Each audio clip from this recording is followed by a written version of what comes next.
سوانح کربلا کے اندر بھی ہے اور تاریخ الکامل کے اندر بھی موجود ہے۔ جب سیدنا امام حسین رضی اللہ تعالی عنہ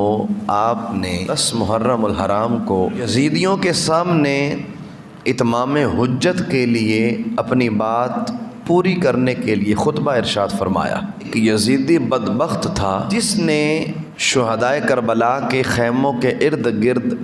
جو خندقیں کھودی گئی تھیں آگ والی، ان کو دیکھا اور اپنی زبان سے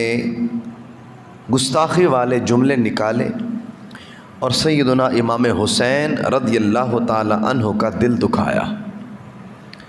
اور اس نے گستاخانہ انداز میں یہ بات کہی کہ اے حسین، جہنم کی آگ تو ابھی بعد میں ہوگی، اے حسین تم نے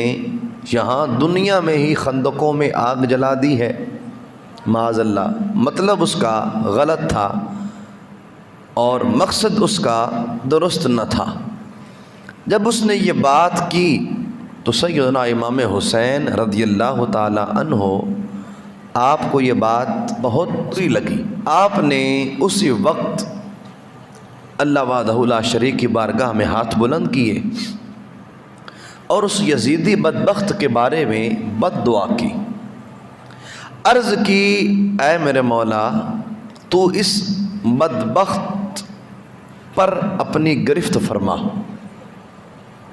اس سے بدلہ لے، اس کا حساب پورا فرما۔ تاریخ الکامل کے اندر یہ بات لکھی ہے کہ امام حسین رضی اللہ تعالی عنہ نے جب یہ دعا کہی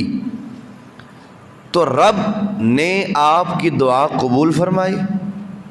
وہ یزیدی اپنے گھوڑے پر سوار تھا،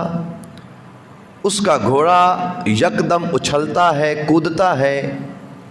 جس کی وجہ سے یہ بدبخت اس گھوڑے سے نیچے گرتا ہے۔ اب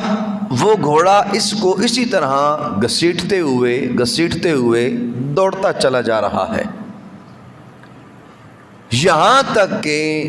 اسی یزیدی کے گھوڑے نے اسی یزیدی کو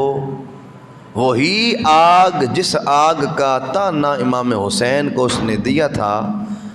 گھوڑا بھی اتنا سمجھدار تھا کہ اس گھوڑے نے یزیدی کو اسی آگ میں پھینک دیا۔ جب امام حسین رضی اللہ تعالی عنہ نے یہ دیکھا تو رب کا شکریہ ادا کیا کہ اے اللہ تیرا شکر ہے کہ تو نے آل نبی کے گستاخ کو اس دنیا میں ہی سزا دے دی ہے۔